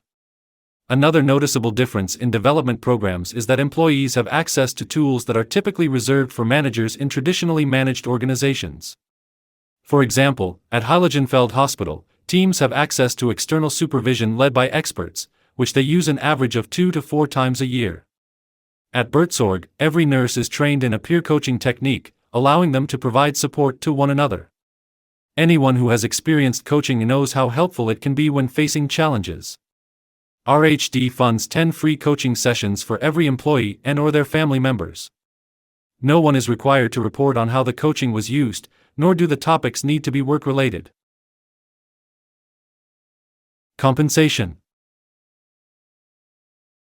Without a boss or HR department, salaries need to be determined differently. At Gore and Holacracy 1, for example, employees evaluate those they work closely with annually, and an algorithm is used to place employees into salary groups. This way, more experienced and harder-working colleagues fall into higher income brackets. At AES, under CEO Dennis Baki, several departments experimented with employees setting their own salaries through their consultation process, seeking input from colleagues. The Brazilian company Semco has had a self-service salary setting system in place for years, as incredible as it may sound. Morningstar also has a sophisticated system in this regard, which might be attributed to the tomato fumes. Employees set their own salaries once a year in the form of a letter, considering the commitments they've fulfilled or the higher challenge roles they've taken on. The letter is accompanied by data supporting their results and written feedback from colleagues. Each location forms a compensation committee to review the letters, either agreeing with the content or suggesting a higher/lower raise. The committee does not make the final decision, but their opinions are usually taken into account. Individual performance bonuses are not typical at these companies. They believe in providing a fair salary, with daily motivation relying more on intrinsic drives. What's more common is profit sharing or bonuses, which could be a percentage of the salary uniformly distributed among everyone or even a fixed amount regardless of role or salary. Unlike the typical practice at multinational companies, according to a 2011 CNN survey, the CEO of a Fortune 50 company earned, on average, 379 times the median salary of their employees. The companies mentioned in this book strive to narrow the gap between the highest and lowest incomes and provide monthly salaries rather than hourly wages for manual workers. This doesn't mean everyone earns the same regardless of role, but the extreme disparities seen in some traditional corporations are not regarded as justified, especially when all employees are considered. When things don't go well. Even in these innovative companies, there can be instances where someone abuses the trust placed in them. For example, one day at Favi, a drill went missing. Zobrist, the company leader, posted a sign with the following message: "A drill has gone missing. You know that, in principle, we should part ways even with someone who steals a roll of toilet paper. I consider it pretty stupid, especially since we have never denied anyone the chance to borrow a machine for the evening or the weekend. This simple statement was enough to prevent any further thefts within the company. Naturally, there are also rare occasions when someone needs to be encouraged to leave because they simply aren't doing their job properly, aren't aligning with the company's values, or aren't fitting into the self-managing structure. In such cases, it's more common for the employee to make the decision to leave on their own. At Bertsorg, if someone loses the trust of the team, they work together to find a mutually acceptable solution. If that doesn't work, they involve the regional coach or an external mediator. As a last resort, the founder may be called in to mediate, and only if no agreement can be reached will they initiate a unilateral termination. Morningstar follows a very similar process, with the interesting difference that the initiative comes from an individual rather than the team. According to the conflict resolution process described earlier, any employee can ask a colleague to leave if they consistently fail to meet their commitments or if their behavior is grossly at odds with the company's values. This approach highlights the importance of mutual trust and responsibility in these self-managing environments. Even when things go wrong, the focus remains on finding a fair and constructive solution rather than resorting to punitive measures. This ensures that the organizational culture remains strong and that employees feel empowered to take ownership of their work and their interactions with colleagues. Part 3. First-hand experiences. Life has brought me the opportunity to gather personal experiences in self-managing teams across 3 different areas in recent years, within our own businesses, with a recurring client, and at my children's school. In this chapter, I'll share insights from the first of these. Since 2013, we've been working closely with my colleagues from the Act 2 Manage team, after a few years of mutual courtship. We lead change management and leadership development programs, and we also develop mobile applications. Our team consists of business partners, senior consultants, and junior colleagues. The more experienced team members are all involved in other businesses as well. It would be ridiculous for us to formalize our roles in job descriptions, so a few basic principles guide who does what. The most important principle is to play to each team member's strengths, meaning not only what they are good at but also what they enjoy doing. For example, all speaking engagements go to my business partner, who is an excellent presenter and thrives on it. Although I can also speak to large audiences and have plenty of experience, I don't enjoy it. In the past, I simply turned down these flattering invitations. Now, I direct them to him, and everyone ends up happy. On the other hand, I handle creative writing tasks and product development, while complex proposal writing falls to our third partner, who assembles documents at an astonishing speed. When it comes to business development and client work, we also consider who has the right experience and seniority for the task. None of us shy away from rolling up our sleeves and doing the grunt work if that's what's needed quickly. The tasks typically find their owners, often by the person most suited to the job volunteering for it, but we also aren't shy about politely asking each other for help. It helps tremendously that we are all well aware of each other's true strengths. We don't have a shared office, and no one has set working hours. We operate under what's known as a ROE, results-only work environment, meaning the focus is on results, not on sitting at a desk for 8 hours. Naturally, there is a mutual expectation that what we promise to each other will be delivered by the agreed deadline. For the most part, everyone sets their own deadlines, except when we need to meet external ones. There is no micromanagement, just regular tracking of progress, or we proactively inform each other when something is done. A less experienced junior colleague is perfectly comfortable nudging me about a commitment if the deadline is approaching or if their work depends on it. We are entirely confident that no one will forget or shirk their responsibilities. Each of us has our own system for keeping track of tasks, whether it's a list or a task management software. Since colleagues do their work when it suits them, or when they've arranged with clients, it's possible to integrate work and personal life, rather than the outdated separation and balancing act. Someone might organize their personal life during the day and do the work in the evening. Or they might exercise in the morning but respond to emails or prepare materials early in the day. No one ever criticizes anyone else for how they spend their time. Although we don't have an official, advisory process for decision-making, everyone uses their own judgment to seek out one or more colleagues' opinions. They may take that advice or not. We clearly state when we leave a decision to someone else. I have never once seen anyone blame another person later for a decision. It's understood that not all of our decisions will work out, the key is to learn from them. When it comes to significant decisions, we work until we find a solution that everyone involved is comfortable with. In difficult cases, we always try to refer back to our core values and key goals. We don't hesitate to regularly retreat in various configurations to informally review where we stand and where we're headed. We don't plan years ahead, but we have a direction we're converging toward. We set goals for the next year, but we don't have a concrete revenue plan. We roughly align on more specific activity goals quarterly. We also find it important to use our time together to get to know each other better. And yes, we don't want to separate friendship from work. We want to enjoy ourselves while working, and we like spending time together outside of work too. Of course, everyone has their own circle of friends, so we don't become overly enmeshed. Disagreements are handled in a way I've never experienced elsewhere. We openly express if we have a different opinion or if something doesn't feel right to us. Then we keep the conversation going until everyone fully understands each other's thinking, not just their position, but their thought process. What's important to them in the situation, what points they emphasize, what bothers them, where they feel something is lacking. Eventually, we either find a solution that considers both perspectives, or one of us decides it's worth going with the other's proposal in the grand scheme of things. It's never about egos clashing, but about discussing issues. It's not about who's right. There's no hidden agenda, we're all in the same boat, and it's in everyone's interest to reach our goals. How am I so sure of this? Because we've shared a lot of wine and had a lot of conversations. Leadership roles vary depending on the topic. In our work on the Act 2 Manage app, one of my partners handles business development, the other partner leads the software development projects and also is involved in the business side, and I coordinate content.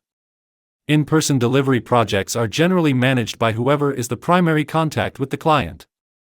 There isn't a single omnipotent boss who makes all the decisions and exercises power over others.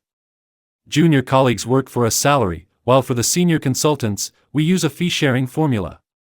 The key is to operate within clear, transparent frameworks, and regularly clarify mutual expectations and opportunities. You might think this is only natural in the consulting world, but I have to say that the corporate culture at large consulting firms couldn't be more different. There, you'll find strict hierarchies, caste systems, up or out practices, internal politics and tactics, jealousy, heavily restricted and level-dependent information sharing, a culture of fear, overwork, and burnout on every front. Of course, the higher you sit, the thicker the envelope you get in exchange for every last drop of your blood that the system sucks out. Management innovation locally. Self-managing teams are not only found in the foreign companies mentioned earlier but also in our country, particularly in the IT sector. To my knowledge, product development work following the Scrum methodology is conducted at several successful software companies, including LogMeIn, Ustream, later acquired by IBM, Prezi, and Shiwaforce. However, I had the opportunity to closely observe the gradual transformation of company culture at Ingatilon.com, the absolute market-leading classified real estate advertising company, over several years. We first got acquainted in 2012 when the founder of this locally owned business approached me to see if we could collaborate on leadership development.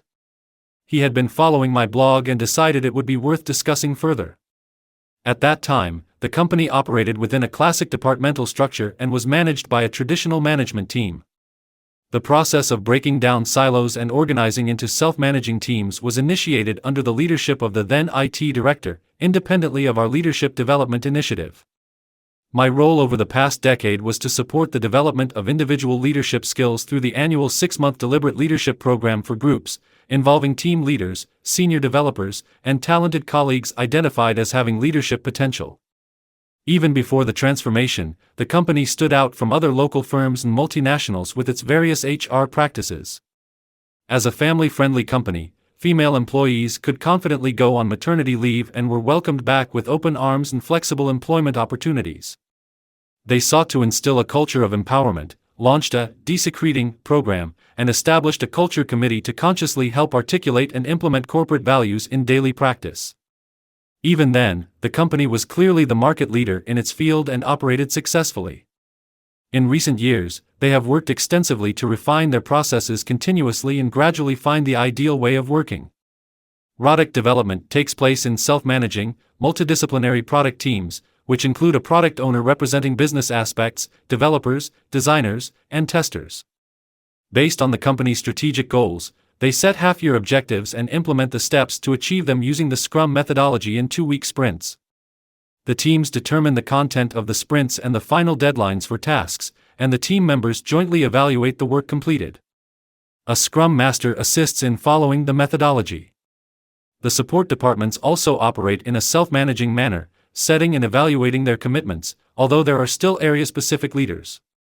The achievement of half-year goals is reported to the entire company, and the product teams reorganize for the next half year, considering the company's goals.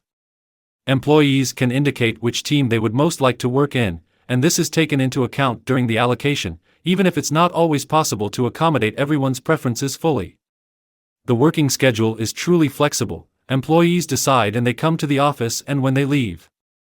So, those who like to sleep late or need to take care of something in the morning but don't mind staying later can come in at noon if they wish.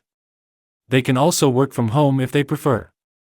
Participation in the daily stand-up meeting is not mandatory, though it is expected that anyone not attending will send the necessary information in advance. The key is that the work gets done.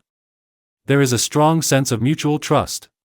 And then there are the goodies, from unlimited coffee and apple supplies and foosball and darts tournaments to relaxation and baby mama rooms, to the 5 days of paid leave after 5 years and 3 months of paid leave after 10 years.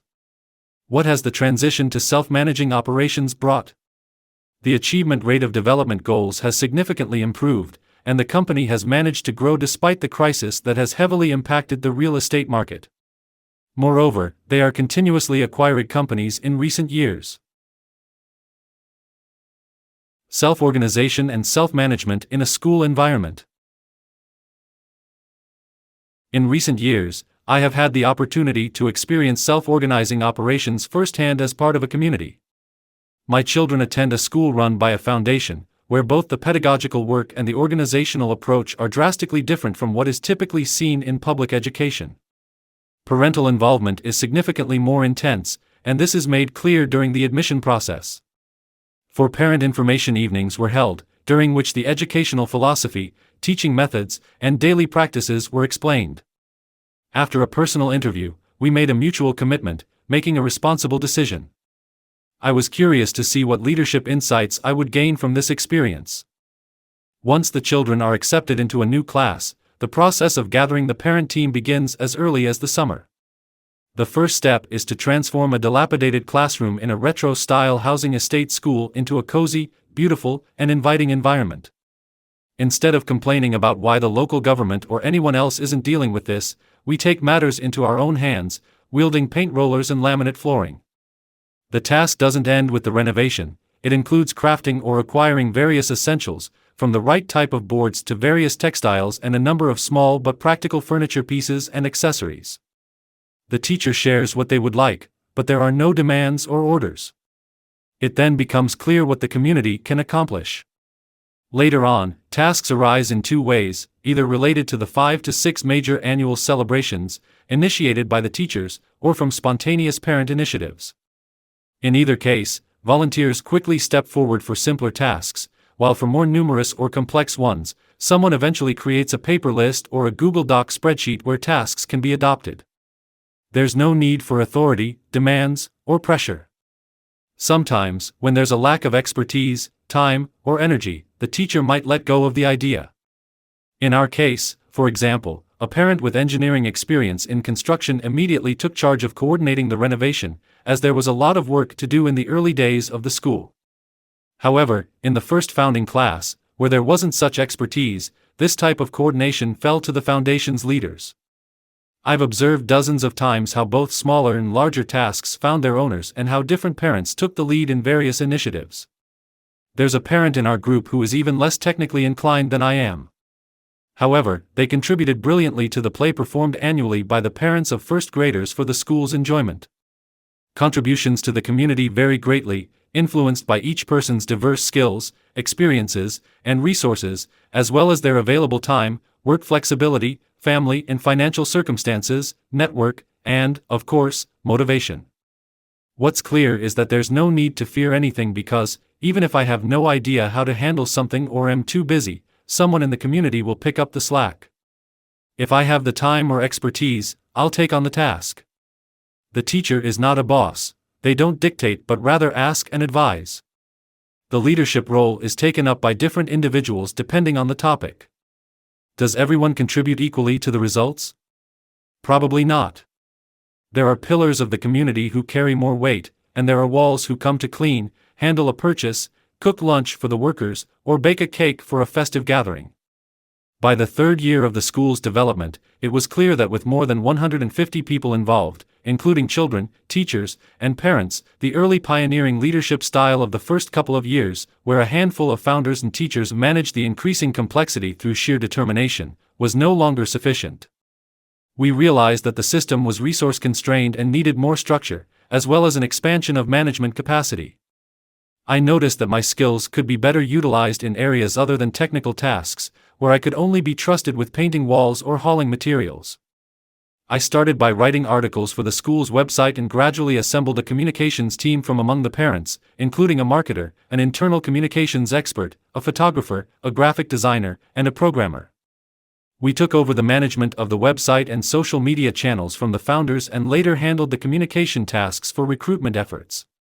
Gradually, other workgroups were formed, such as those assisting the daily work of the teachers, evaluating organizational processes, supporting legal and documentation tasks, preparing for the eventual move to a dedicated building, and handling procurement tasks.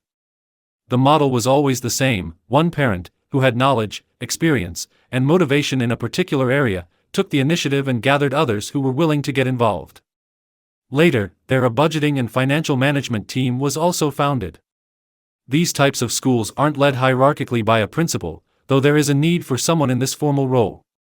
In more established institutions, the school is governed by a triumvirate of teachers, the foundation, and parent representatives who discuss future plans and practical operational issues.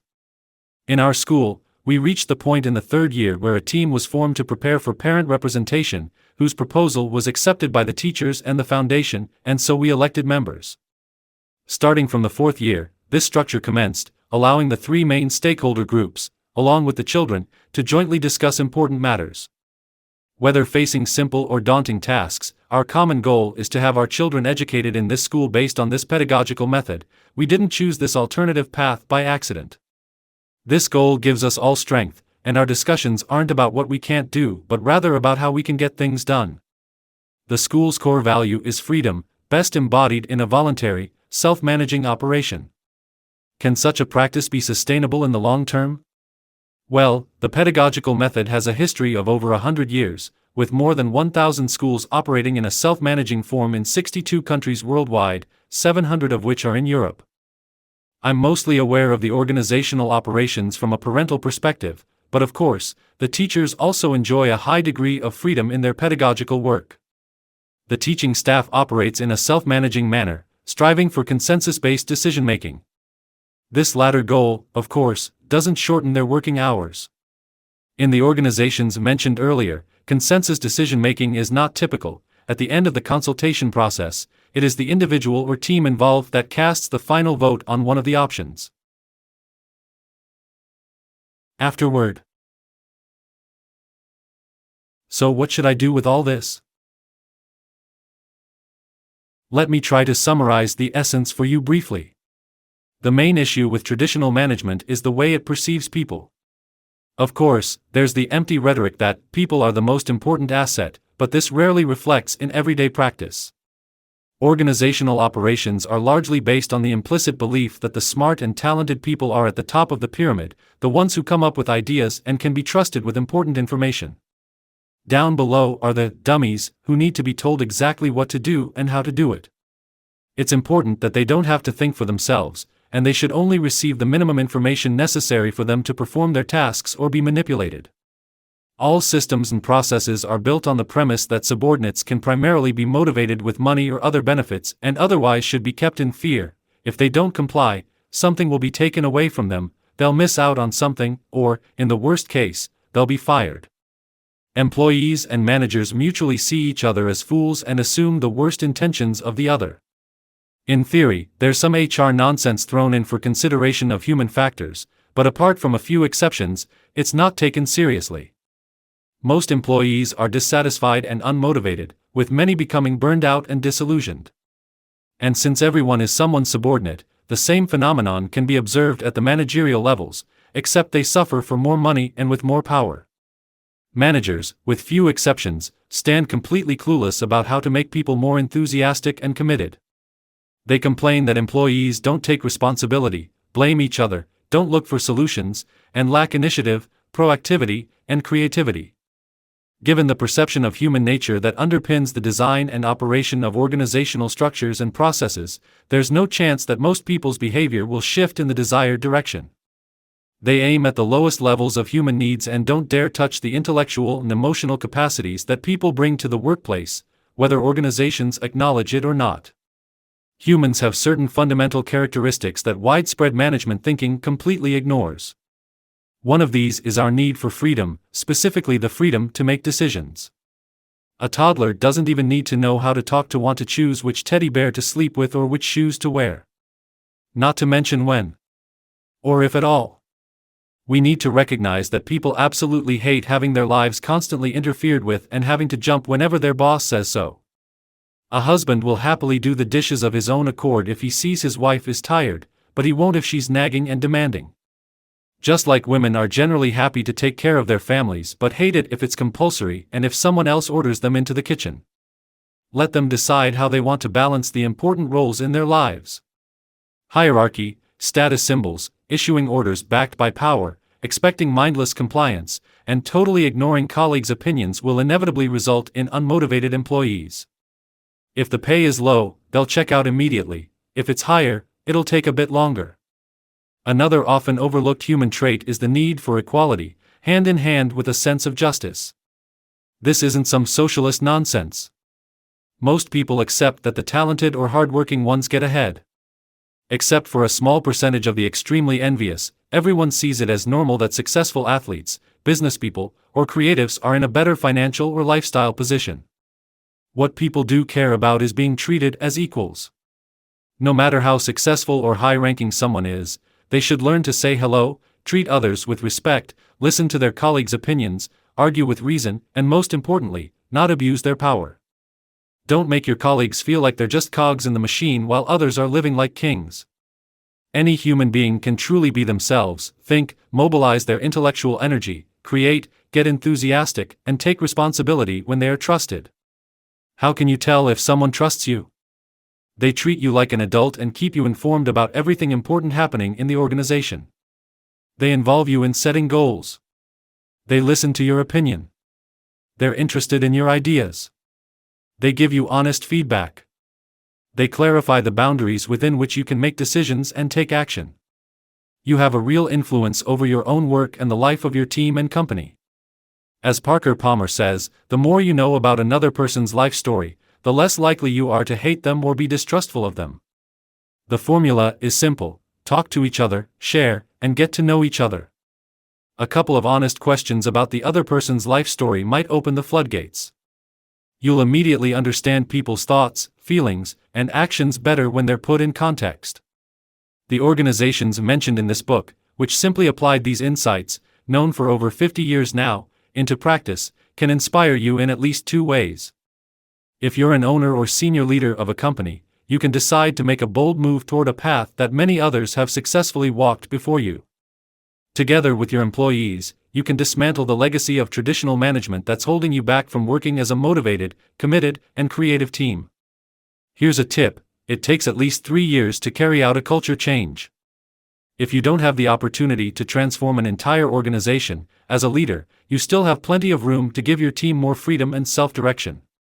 You can increase the quality of information exchange within your team. You can involve colleagues more in future planning and decision-making. You can delegate decisions. You can minimize the visibility of status differences. You can develop your own process for handling disagreements. You can listen more and more thoroughly to others, ask more questions, and be less inclined to show off. You can initiate joint problem solving. You can create opportunities for the team to get to know each other better. Or you can adopt anything else that appeals to you. It's ultimately your decision. Naturally, you'll need to consider the realities of your organization, what's feasible and what's not. You probably already sensed it, but now you know for sure that traditional management gets exactly what it asks for. But you have the choice to take a different path. You won't regret it. You'll notice a previously unseen level of motivation, creativity, and responsibility in your team. Contact for the future. I hope you found this ebook helpful. Feel free to share the download links with anyone who might benefit from it. If you're a senior leader or HR director and would like the Act 2 Manage team to assist with leadership development that truly result in behavioral change, please reach out to us by email at cservenyak.tamas@management.com. Act 2 Manage is a boutique firm specializing in enhancing employee engagement. Our philosophy centers on critical thinking, and we continuously refine our solutions with the latest insights from behavioral and neuroscience research to ensure measurable results. Our mission is to offer proven solutions to team leaders and managers that help them achieve excellence and sustainable performance. Visit our website at act2manage.eu. About the author. Tamás Cservenyák has been working with leaders in various capacities for over 25 years. Together with his colleagues at Act 2 Manage, they have guided more than 150 groups through their 6-month deliberate leadership programs, working with both local and international manufacturing companies, IT and retail businesses, financial service providers, the SSC sector, and a Big Four audit firm. For 3 years, he was a member of the board of the International Coach Federation's Hungarian chapter, and in 2012, he served as the president of the local organization. Since 2010, he has been the author of a popular leadership blog and 6 ebooks on leadership and teaching. Previously, he worked as a KPMG Academy faculty member and served as managing partner at DBM Hungary. Connect with Tamas on LinkedIn.